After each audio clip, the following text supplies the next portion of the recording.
درود ابراہیمی سب مل کے اونچی آواز سے پڑھیں۔ اللہم صلی علی محمد وعلی آل محمد کما صلیت علی ابراہیم وعلی آل ابراہیم انک حمید مجید۔ اللہم بارک علی محمد وعلی آل محمد کما بارکت علی ابراہیم وعلی آل ابراہیم انک حمید مجید۔ اعوذ باللہ من الشیطان الرجیم، بسم اللہ الرحمن الرحیم۔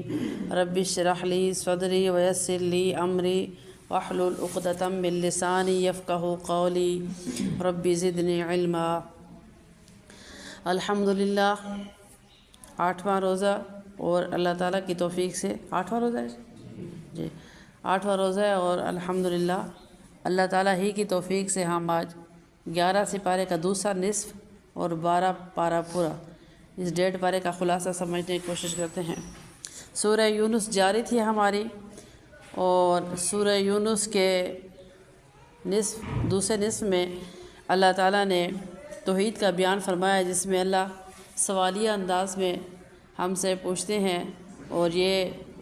فرمانا چاہ رہے ہیں کہ کون ہے جو کھلاتا ہے، پلاتا ہے، زندگی دیتا ہے، پھر مارتا ہے، پھر وہ زندہ کرے گا۔ تو یہ خاصیتیں اللہ تعالیٰ ہی کی ہیں۔ اس توحید کا بیان فرمانے کے بعد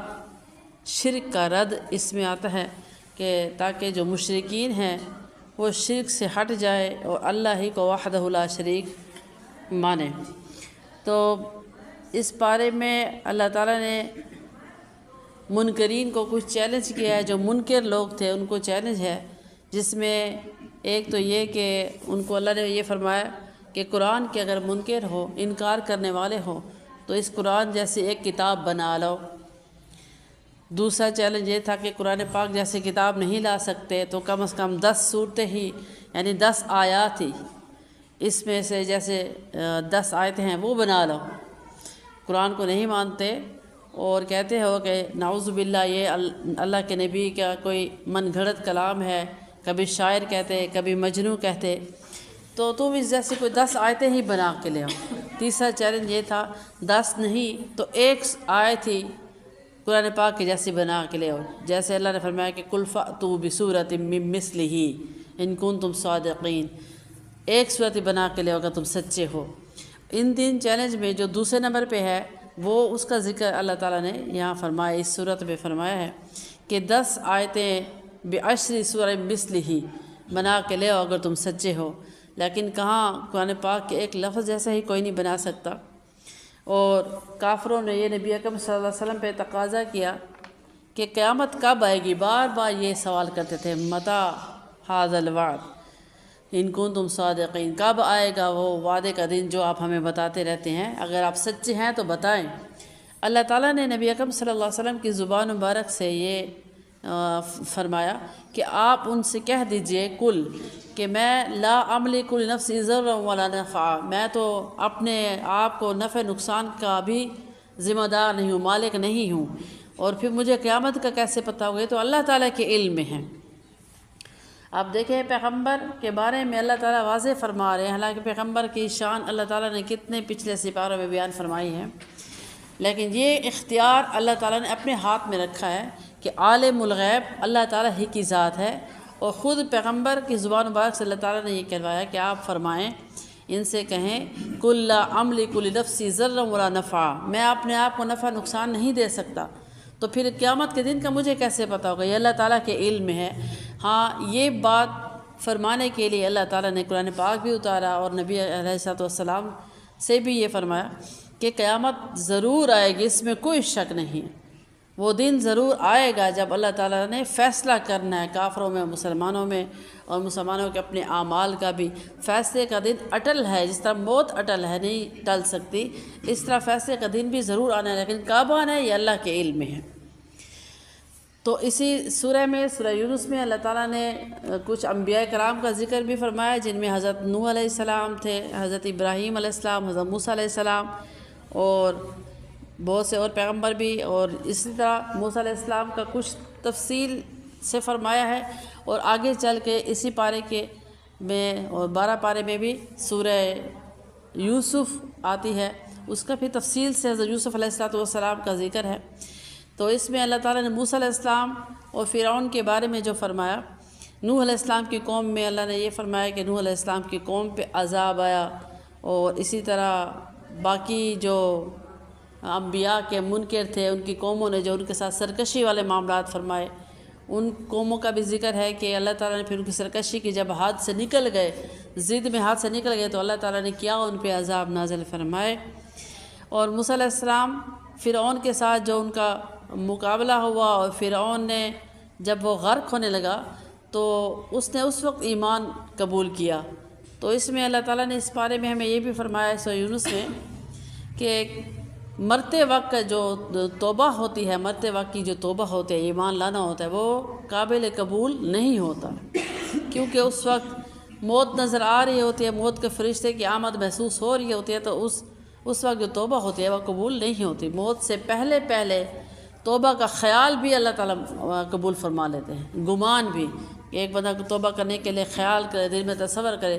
ندامت ہو اس کو، وہ بھی اللہ قبول فرماتے ہیں۔ اور مرتے وقت جو ہے چاہے جتنی گڑ گڑا کے بھی، یہی ہمیں قرآن پاک میں فرمایا گیا ہے، بہت سے کافر تھے، قارون تھا، اس نے بھی مرتے وقت توبہ کی تو اس کی بھی قبول نہیں ہوئی، اس طرح فرعون کی بھی۔ تو فرعون کے لیے اللہ نے اس میں فرمایا کہ فَالْيَوْمَ نُنَجِّيكَ بِبَدَنِكَ لِتَكُونَ لِمَنْ خَلْفَكَ آیَةً، ہم نے فرعون کے بدن کو، اس کے جسم کو پچھلوں کے لیے عبرت بنا دیا، محفوظ کر دیا۔ فرعون کو خشکی بھی قبول نہیں کرتی تھی، نہ تری قبول کرتی تھی اس کی مری ہوئی جسم کو، اس کی مری ہوئی میت کو، تو اللہ نے اس کی جو جسم تھا وہ عبرت پچھلوں کے لیے بنا، تاکہ سارے آنے والے لوگ یہ دیکھیں اس کو کہ یہ وہ بادشاہ تھا جس کے پاس بے پناہ دولت تھی، لیکن اس کے باوجود خدائی دعویٰ کیا تھا، اللہ کے ساتھ مقابلہ کیا تھا، تو اس کا کیا حشر ہوا۔ ایسے ہی سورہ یونس میں حضرت یونس علیہ السلام کی قوم کا ذکر بھی آئے کہ یونس علیہ السلام کی قوم نے عذاب کے آثار کو دیکھا تو فوراً اللہ تعالیٰ سے دعا مانگی اور اپنے گناہوں کی معافیاں مانگنا شروع کر دی عذاب کے آثار کو دیکھ کے، تو اللہ تعالیٰ نے ان کی دعا قبول فرمائی۔ اس سے پتہ چلتا ہے کہ اگر عذاب کے آثار شروع ہوں تو اس وقت اگر اپنے گناہوں پہ نادم ہو کے توبہ کی جائے تو بھی اللہ تعالیٰ قبول فرماتے ہیں اور عذاب کو ہٹا دیتے ہیں۔ تو یونس علیہ السلام کے قوم کے ساتھ اللہ تعالیٰ نے یہ مہربانی فرمائی۔ اور اسی پارے کے آخر میں اللہ تعالیٰ نے فرمایا، اس بات کے اعلان فرمایا کہ من یہد اللہ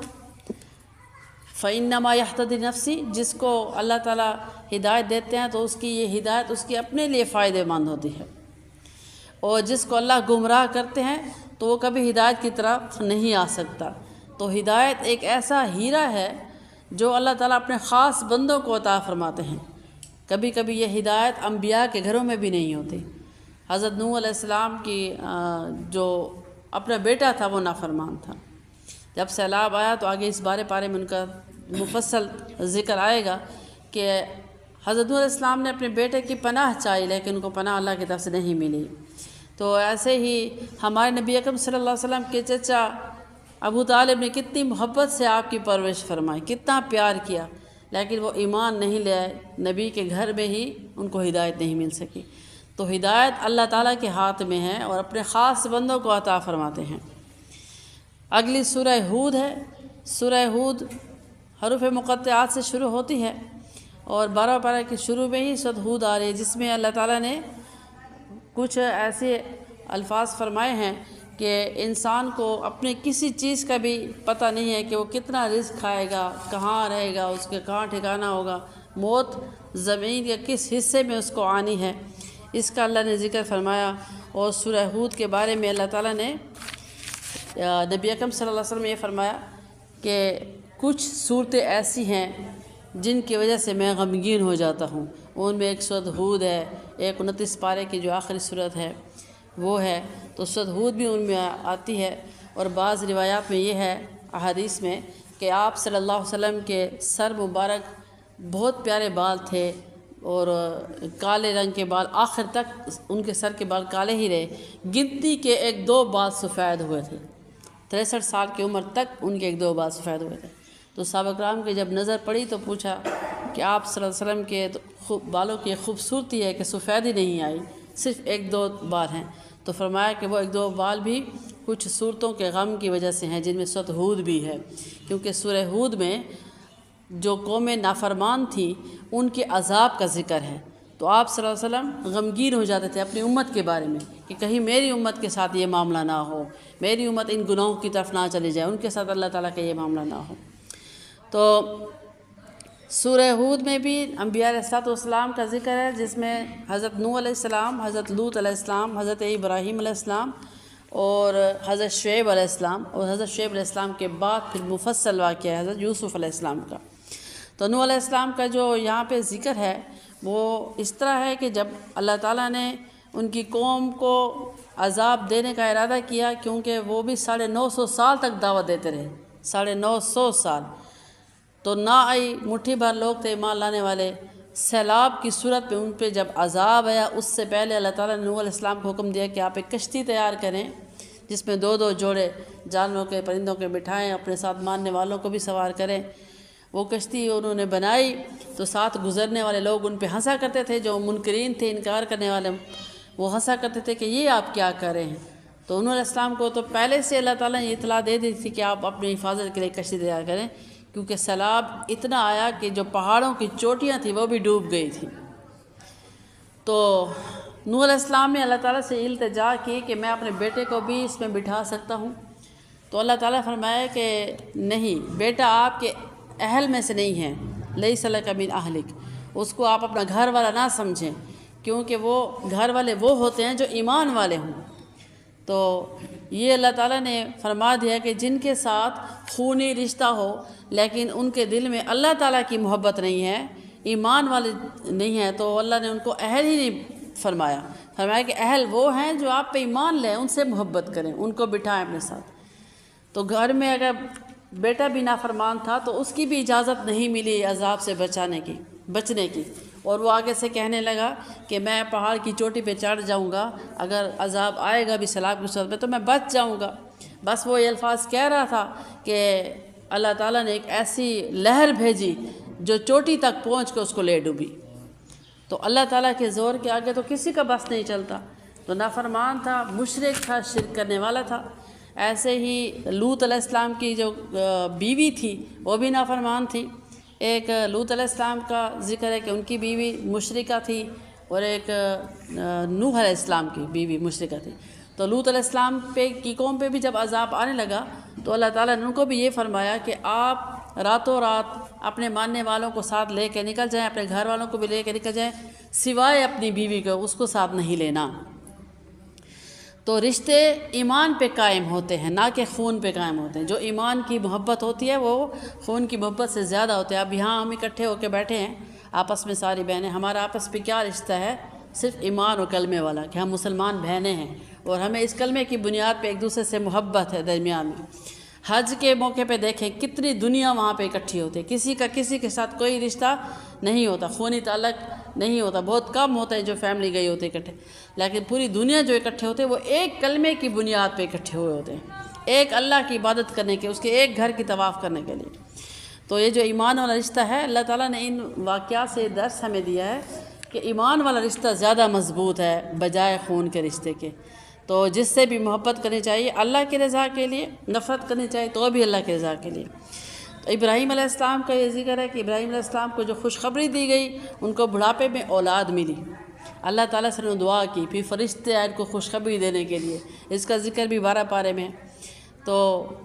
دروازے کے پیچھے ان کی بیوی سن رہی تھی، فسکت وجہہا، انہوں نے اپنے ماتھے پہ ہاتھ رکھا کہ میری اولاد کیسے ہوگی، میں تو بوڑھی ہو گئی، میں وہاں جو۔ تو فرشتوں نے یہ سن لیا تو کہا کہ اللہ تعالیٰ جو چاہیں کر سکتے ہیں۔ پیغمبر نے دعا کی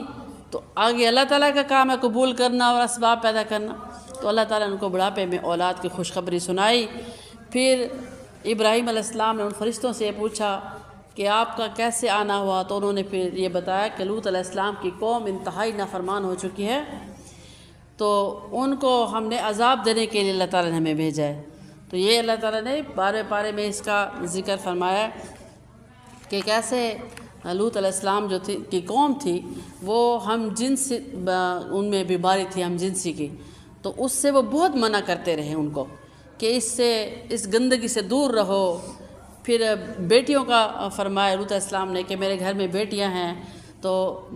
علماء کرام فرماتے ہیں کہ بیٹیوں سے مراد انہوں نے اپنی بیٹیاں بھی کہیں، جو قوم کی بیٹیاں تھیں وہ بھی کہیں کہ بیٹیوں سے نکاح کر لو، حلال طریقے سے اپنے رشتوں کو قائم کرو، یہ حرام کام چھوڑ دو، بڑا سمجھاتے رہے۔ لیکن وہ قوم جو تھی وہ بڑی ضدی تھی، بلکہ انہوں نے یہ بھی دھمکیاں دی کہ ہم آپ کو اس بستی سے ہی نکال دیں گے، آپ کو نکال دیں گے، کام نہیں چھوڑیں گے۔ تو آخرکار ان پہ یہ عذاب ہے کہ پتھروں کی بارش ہوئی، پہلے زمین الٹی، پھر پتھروں کی بارش ایسے ہوئی کہ ساری کی ساری قوم ہی ختم ہو گئی۔ تو جب انسان گناہ سے آگے بڑھ جاتا ہے اور اللہ تعالیٰ کی حدود کو کراس کر دیتا ہے تو پھر اللہ تعالیٰ کی جو عذاب ہوتا ہے اس کو للکارتا ہے، تو پھر اللہ کی رسی جو ہے وہ اس کا عذاب کا کوڑا چلتا ہے۔ تو لوط علیہ السلام کی قوم پہ یہ عذاب آیا۔ اسی طرح شعیب علیہ السلام کی قوم کا ذکر ہے۔ شعیب علیہ السلام کی قوم جو تھی وہ ناپ تول میں کمی کرنے والے تھے، تو شعیب علیہ السلام نے بھی اللہ تعالیٰ کی دعوت، اللہ کا پیغام سنایا اور بڑی عرصے تک، بڑی مدت تک سناتے رہے۔ ایک دو دن کی بات نہیں ہوتی، ہم تو گھروں میں بے نمازی بچہ ہے جو نماز نہیں پڑھتا، ایک دن کہیں گے، دوسرے دن تھک جائیں گے کہ نہیں پڑھتا، بس ہماری بات نہیں مانتا۔ انبیاء علیہ السلام کی محنتیں دیکھیں، 950 سال تک حضرت نوح علیہ السلام دعوت دیتے رہے، اور اسی طرح ہر پیغمبر کی دعوت جو ہے اللہ کی طرف بلانا، بار بار بلانا، ان کی گالیاں بھی برداشت کرنا اور ان کے طعنے بھی برداشت کرنا، ان کا مذاق کرنا، لوگ انبیاء پہ بھی مذاق کرتے تھے، خاموشی سے برداشت کرنا صبر کے ساتھ۔ پھر اللہ نے ان کے صبروں کی تعریفیں بھی فرمائی ہیں کہ میرے بندے، میرے پیغمبر میرے بندوں کو بلانے میں جو باتیں برداشت کرتے ہیں تو اللہ تعالیٰ نے ان کو کتنے کتنے انعامات سے نوازا ہے۔ ایسے ہی اس میں اللہ تعالیٰ نے تسلیاں دی ہیں ان واقعات سے نبی اکرم صلی اللہ علیہ وسلم کو کہ آپ پریشان نہ ہوں، آپ سے پہلے بھی انبیاء کے ساتھ یہ معاملات ہو چکے ہیں۔ انکار کرنے والے ان کی قوم میں بھی تھے، مشرک ان کی قوم میں بھی تھے، انہوں نے اپنے دعوت کا کام جاری رکھا۔ آپ کو بھی مشرکین مکہ تنگ کرتے ہیں، ستاتے ہیں، تو انشاءاللہ ان قریب آپ کو اللہ کے اجر بھی ملے گا، اور ان کی ہدایت ہوگی تو ان کو ہدایت مل جائے گی۔ آپ اپنے آپ کو پریشان زیادہ نہ کیا کریں۔ تو تسلی کے لیے اللہ تعالیٰ نے یہ واقعات اپنے حبیب صلی اللہ علیہ وسلم کو بھی فرمائے، اور ہمیں بھی ان میں یہ درس دیا کہ گناہوں میں اتنا آگے نہ بڑھیں کہ اللہ تعالیٰ کا عذاب آ جائے، کیونکہ اللہ دیکھ رہے ہیں کب تک ایسا ہوتا ہے، دنیا میں بھی مل جاتا ہے اور آخرت میں بھی۔ اور ہر امت کے لیے اللہ تعالیٰ نے ایک نبی کا طریقہ اور شریعت دی ہوتی ہے۔ جب ایک زندگی گزارنے کا طریقہ اللہ تعالیٰ دے دیتے ہیں تو پھر اسی کے مطابق ہمیں گزارنی چاہیے، اس میں دنیا اور آخرت کا یہ فائدہ ہوتا ہے، فلاح ہوتی۔ تو حضرت لوط علیہ السلام کی بیوی کے بارے میں اللہ نے فرمایا کہ ان کو گھر میں چھوڑ کے جائیں، وہ ادھر ہی عذاب میں ہی ہوگی، اور وہ اس کو بھی لوط علیہ السلام نے دعوت دی کہ اگر تم یہ کام چھوڑ دو، جو قوم جس کام میں مبتلا ہے ان کا ساتھ نہ دو، تو اللہ تعالیٰ سے توبہ کرو، ایمان لے آؤ تو عذاب سے بچ سکتی ہو۔ تو اس نے انکار کر دیا کہ نہیں، میں ان کے ساتھ ہی ہوں۔ تو پھر لوط علیہ السلام کو چھوڑ کے چلے گئے، تو جب عذاب آیا تو اس میں وہ بھی چلی گئی۔ ایسے ہی شعیب علیہ السلام کا ذکر ہو رہا تھا کہ وہ ناپ تول میں کمی کرتے تھے۔ اب دیکھیں، یہ ناپ تول میں کمی کرنا بھی بہت بڑا ایک عیب ہے، اللہ تعالیٰ کی نافرمانی ہے۔ عیب تو ہے ہی، سب سے بڑھ کے یہ کہ اللہ کی نافرمانی ہے، اللہ تعالیٰ کو یہ چیز پسند نہیں۔ آپ صلی اللہ علیہ وسلم نے کتنی پیاری تجارت فرمائی ہے۔ ایک مشہور واقعہ آتا ہے کہ نبی اکرم صلی اللہ علیہ وسلم نے اونٹ بیچے، ان میں سے ایک اونٹ لنگڑا تھا، تو جس پہ بیچ رہے تھے تو اس سے اس اونٹ کی قیمت تھوڑی وصول کی کہ نہیں، مجھے اس اونٹ کی قیمت پوری نہیں دینا کیونکہ اس اونٹ میں عیب ہے۔ تو کون آج کل ایسے تجارت کرتا ہے کہ اپنی چیز کی عیب بتا کے قیمت کم لے؟ تو تجارت بھی شرعی اعتبار سے اس کو بھی شریعت کے مطابق کی جائے تو جو نفع چاہے ہمیں کم بھی ملے گا، اس میں بھی دنیا آخرت کی برکت ہوگی۔ اور ایسے جھوٹ موٹ بول کے چیز کو بیچنا جبکہ اس میں وہ خاصیت نہ ہو تو اس سے وصول کیے گئے پیسوں میں برکت نہیں ہو سکتی۔ تو تجارت کے بھی اپنے جو شرعی اصول ہمیں اللہ اس کے رسول صلی اللہ علیہ وسلم بتائے ہیں وہی ہونے چاہیے۔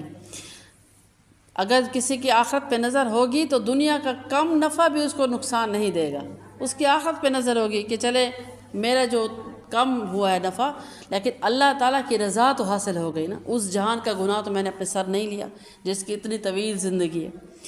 تو ایسے ہی شعیب علیہ السلام بھی سمجھاتے رہے اپنی قوم کو کہ ناپ تول میں کمی، بے ایمانی میں سودا بیچنا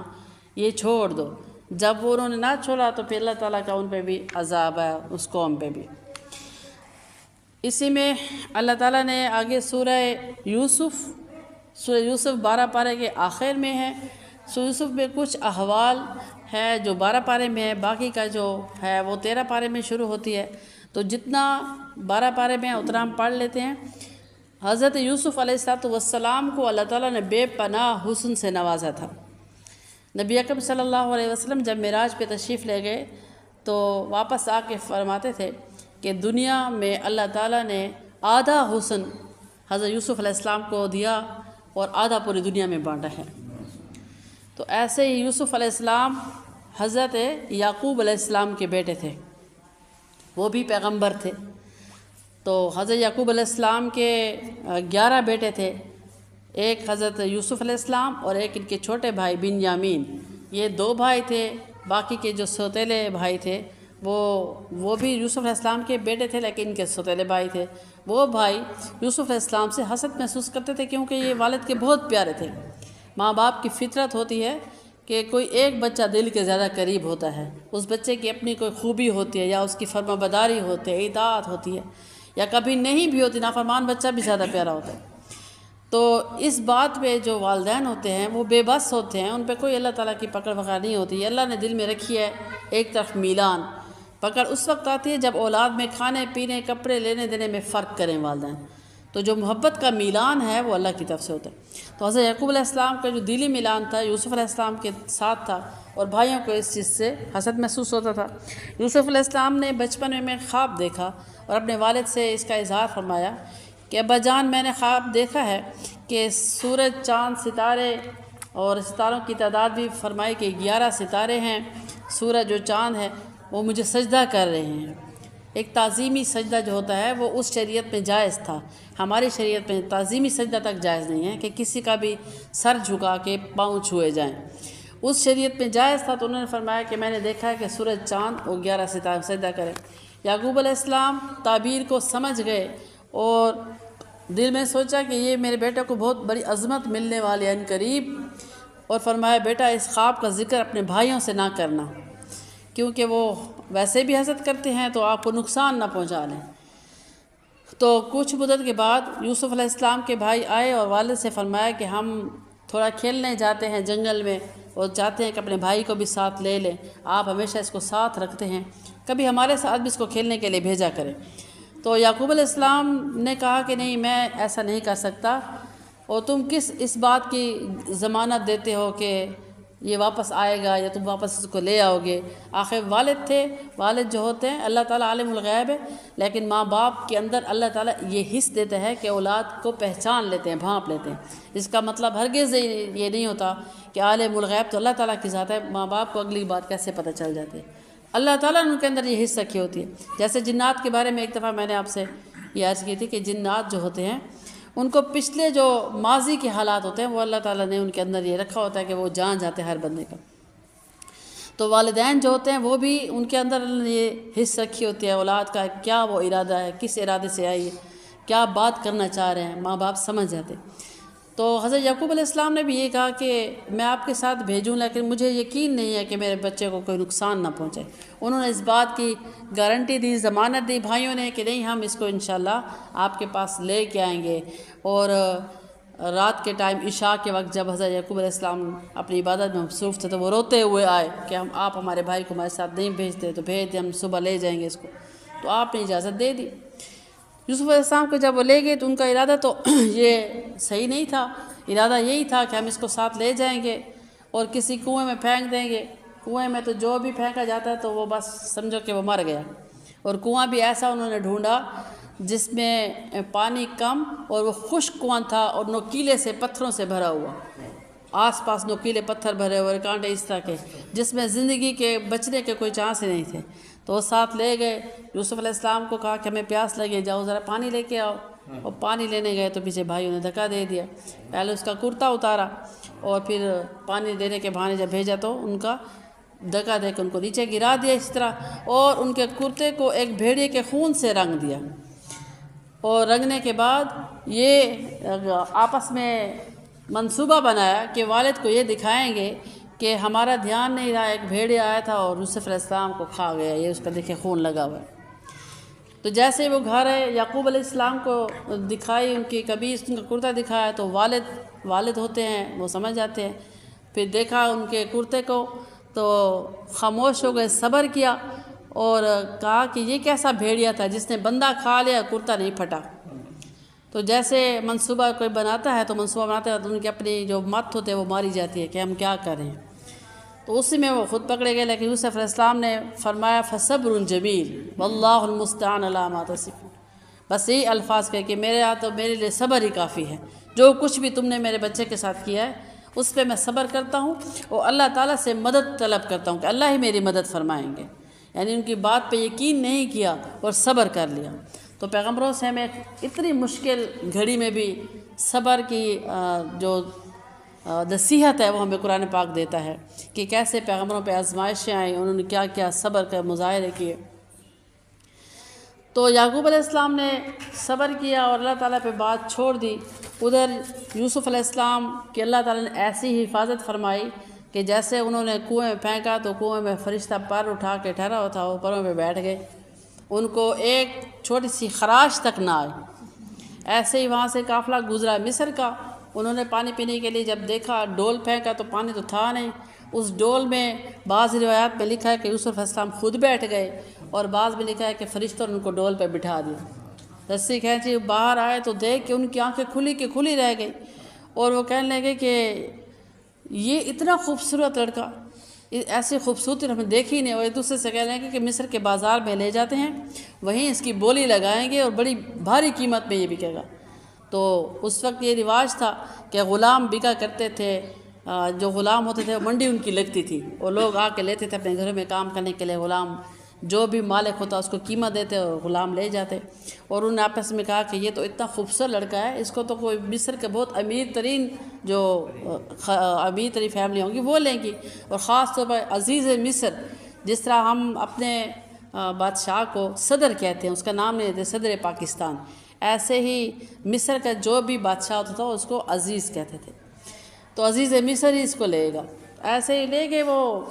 یوسف علیہ السلام کو، وہیں پہ قافلہ لے گئے۔ اللہ تعالیٰ آپ دیکھیں کیسی کیسی حفاظت کے انتظامات کر رہے ہیں، اور ایسے ہی اللہ انتظام کرتے ہیں، جس کو اللہ تعالیٰ نہ چاہے نقصان پہنچانا اس کو کوئی نقصان نہیں پہنچا سکتا، اور جب اللہ تعالیٰ جس کے نقصان کرنے کا ارادہ کر لیں اس کو کوئی نفع نہیں پہنچا سکتا، اس کی زندگی کا کوئی ذمہ دار نہیں ہوتا جس کی اللہ تعالیٰ زندگی ختم کر لیں۔ تو یوسف علیہ السلام کو جب مصر میں لے جایا گیا تو عزیز مصر ان کو لینے کے لیے آئی، وہاں ان کے کانوں تک یہ بات آ گئی کہ منڈی میں ایسا خوبصورت نوجوان ہے کہ کبھی کسی نے نہیں دیکھا ہوگا، اور اس کی بڑی بولی لگ رہی ہے، کوئی بھی ادا نہیں کر سکتا۔ تو جب وہ گئے انہوں نے کہا کیسے میں بھی دیکھوں، میں لے لوں گا۔ جب دیکھا تو وہ لے بغیر نہیں رہ سکے، منہ مانگی قیمت دے کے وہ اپنے گھر لے آئے اور رکھا۔ تو ان کی بیوی نے دیکھتے ہی وہ اس پہ فریفتہ ہو گئی۔ تو حضرت یوسف علیہ السلام چونکہ اللہ تعالیٰ کی خصوصی حفاظت میں تھے، پیغمبر انہوں نے آگے چل کے بننا تھا، پیغمبر بچپن ہی سے ان کی خصوصیات اور جو ان کی عادات ہوتے ہیں وہ بڑا پاکیزہ ہوتے ہیں۔ تو ان کی بیوی نے ان کو ورغلانے کی کوشش کی اور ایسے کمرے میں لے گئی کہ بعض روایات میں آتا ہے کہ کمرے کے اندر کمرہ اور 7 کمروں میں آخری کمرے میں لے گئی اور ان سے غلط حرکت کرنے کی کوشش کی اور ان کو بھی مجبور کیا۔ یوسف علیہ السلام نے فرمایا کہ معاذ اللہ، میں اللہ کی پناہ چاہتا ہوں۔ تو جیسے ہی معاذ اللہ کہا اور بھاگے تو فوراً خود بخود اللہ کے حکم سے وہ دروازے کھولتے گئے، اور عورت بھی پیچھے بھاگی، پیچھے سے حضرت یوسف علیہ السلام کا کرتا پکڑا جو پیچھے سے پھٹ گیا۔ ایسے ہی جیسے آخری دروازہ کھلا تو عزیز مصر آ گیا اور اس عورت نے فوراً اپنی بات بدل لی اور رونے لگی کہ دیکھو تمہاری عورت تمہاری عزت پہ یہ ہاتھ مارنا چاہ رہا تھا اور میں اس سے بھاگی ہوں، اس سے بچ کے۔ تو اللہ تعالیٰ نے حضرت یوسف علیہ السلام کی حفاظت کے لیے بعض احادیث میں آیا ہے کہ ایک گہوارے میں چھوٹا سا بچہ تھا، اس کو بولنے کی اللہ نے قوت دے دی، اس نے گواہی دی اور بولنے لگا اور کہا کہ آپ دیکھیں کہ اگر یوسف علیہ السلام کا کرتا آگے سے پھٹا ہوا ہے تو یوسف علیہ السلام جھوٹے ہیں اور وہ سچ کہہ رہی ہے، کیونکہ حملہ جو کرتا ہے مرد تو اس کا کرتا اپنے آپ کو عورت بچانے کے لیے آگے سے پکڑتی ہے۔ ایسے ہی یوسف علیہ السلام کا کرتا دیکھے اگر پیچھے سے پھٹا ہوا ہے تو یہ جھوٹی ہے، یوسف علیہ السلام سچے ہیں۔ تو یہ گواہی ایک بچے سے اللہ تعالیٰ نے بلوائی۔ تو جیسے ہی عزیز مصر نے یوسف علیہ السلام کا کرتا دیکھا تو وہ پیچھے سے پھٹا ہوا تھا، تو فوراً بات واضح ہو گئی کہ یہ حملہ کر رہی تھی، یوسف علیہ السلام بھاگے۔ لیکن اس نے اپنے آپ پہ آنچ آنے سے بچنے کے لیے اس نے اور طریقہ اختیار کیا، اور عزیز مصر نے بھی یہ سوچا کہ اگر میں بیوی کا نام لیتا ہوں تو میرے اپنے گھر کی عزت کا معاملہ خراب ہوتا ہے۔ اس نے یوسف علیہ السلام کو ہی قید میں ڈال دیا، اور قید میں جانے سے پہلے جو اس کی بیوی تھی، یہ بات مشہور ہو گئی آس پاس کہ عزیز مصر کی بیوی جو تھی وہ حملہ کرنے والی تھی۔ پھر اس نے ایک دعوت رکھی کہ جو عورتیں میرے اوپر بول رہی ہیں تو میں ان کی دعوت رکھتی ہوں، اور آئیں میرے گھر میں۔ اس نے پھلوں سے دسترخوان سجا دیا، اور پھل سب کو کہا کہ آپ ایک ایک سیب اپنے ہاتھ میں لو، کوئی بھی پھل تھا تو ایک ہاتھ میں پھل دیا اور ایک ہاتھ میں چھری، اور عورتوں سے کہا کہ اس کو خود کاٹو اور کھاؤ، لیکن کاٹنے سے پہلے میں یوسف علیہ السلام کو بلاتی ہوں، پہلے ان کو آپ دیکھ لو۔ تو جیسے یوسف علیہ السلام کمرے میں داخل ہوئے، اللہ تعالیٰ نے قرآن میں فرمایا ہے کہ جب انہوں نے یوسف علیہ السلام کو دیکھا ان عورتوں نے، تو ان کی آنکھیں پتھر کی ہو گئی ادھر ہی دیکھ کے، اور جو پھل انہوں نے کاٹنے تھے، چھری چلانی تھی، وہ چھری پھل کے بجائے اپنے ہاتھوں کی انگلیاں کاٹ لی، کہ اس کی خوبصورتی دیکھ کے وہ ایسے ہی ہو گئی حیران کہ اس طرح کا ما ھذا بشرا۔ قرآن پاک میں فرماتے ہیں کہ ایسا حسین و جمیل وقلنا حاشا للہ ما ھذا بشرا ان ھذا الا ملک کریم۔ عورتیں کہنے لگی یہ تو کوئی انسان نہیں ہے، اتنا نور، ایک فرشتہ ہے۔ اللہ تعالیٰ نے ایسا حسن دیا تھا کہ جو بھی دیکھتے وہ وہی رہ جاتا۔ تو عزیز مصر کی جو بیوی تھی اس نے کہا کہ دیکھا اب آپ ہی بے ہوش ہو گئی ہو ان کو دیکھ کے، تو اس میں میرا کیا قصور تھا۔ بہرحال اس قسم کے اس نے دھوکہ کر کے حضرت یوسف علیہ السلام کو قید میں ڈلوا دیا۔ تو اللہ تعالیٰ فرماتا ہے ان کیدکن عظیم، عورتوں کا جو مکر ہے وہ بڑا ہی برا ہوتا ہے، اور ہر عورت کا نہیں بلکہ وہ عورت جو اس قسم کے منصوبے چلانے والی ہوتی ہیں، جو اللہ والی ہوتی ہیں، ان کے ذہن میں تو اس قسم کے منصوبے ہوتے ہی نہیں ہیں، وہ تو ان سے بڑی دور ہوتی ہیں۔ تو ایسے عورتوں کے بارے میں اللہ نے فرمایا کہ ان کیدکن عظیم۔ یوسف علیہ السلام کو قید میں ڈالا گیا، اور ادھر ہی وہ اللہ تعالیٰ کا ذکر کرتے، ادھر ہی اللہ کو یاد کرتے۔ ان کے ساتھ دو ساتھی تھے، انہوں نے دیکھا کہ یہ تو اتنا شریف انسان ہے، اس کو کیوں بلا وجہ قید میں ڈالا گیا؟ یہ تو لگتا نہیں ہے کہ اس نے کوئی قصور کیا ہوگا، کوئی غلطی کی ہوگی، یہ تو بڑا نورانی شخصیت ہے اور اللہ کے ذکر میں ہی رہتے ہیں۔ تو ان کے دو ساتھیوں نے خواب دیکھا اور ان سے کہا کہ آپ ہمیں بڑے نیک لگتے ہیں، ہمیں اس خواب کی تعبیر تو بتائیں۔ یوسف علیہ السلام کو اللہ تعالیٰ نے تعبیر کا بھی علم دیا تھا، تعبیر، وہ خوابوں کی تعبیر بتاتے اور سچی بتاتے تھے۔ تو دو شخصوں نے جو پوچھا تو آپ نے ان کو خواب کی تعبیر بتائی۔ ایک کو یہ بتایا کہ آپ دربار میں پانی پلانے والے بنیں گے اور آپ کو دربار میں ایک اچھا عہدہ دیا جائے گا، اور دوسرے کو یہ کہ آپ سے کوئی غلطی ہوگی تو آپ کو سولی پہ لٹکایا جائے گا، اس قسم کی تعبیر تھی۔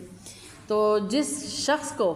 آپ نے یہ فرمایا تھا کہ آپ کو بادشاہ کے ساتھ دربار میں بڑی قربت ملے گی، ایک جگہ ملے گی، اونچا عہدہ ملے گا، وہ شخص جب بادشاہ کے پاس بیٹھنے لگا تو اس وقت بادشاہ نے بھی کہا کہ میں نے بھی ایک خواب دیکھے ہے، تو مجھے اس قسم کے خواب آ رہے ہیں، اس کی تعبیر کون بتائے گا؟ تو وہ جو قید سے نکل کے باہر آیا تھا شخص، اس نے کہا کہ آپ کے خواب کی تعبیر یوسف علیہ السلام سے بڑھ کے کوئی بھی بہتر آپ کو نہیں دے سکتا۔